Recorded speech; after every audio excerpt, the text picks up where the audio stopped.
Welcome to Kenton's videos. Enjoy the video. Start by opening your document and turning on Show/Hide formatting marks. This reveals manual breaks and hidden paragraph markers. Open the Styles pane on the Home tab and inspect each heading.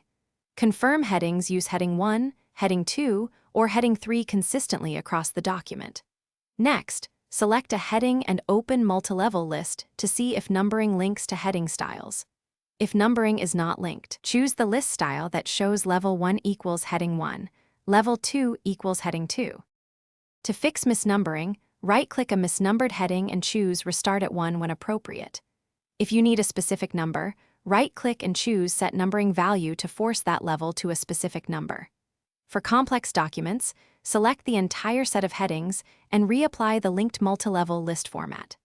This ensures Level 1, Level 2, and Level 3 match heading styles and numbering flows correctly. Save a backup copy before mass applying changes to avoid accidental style loss.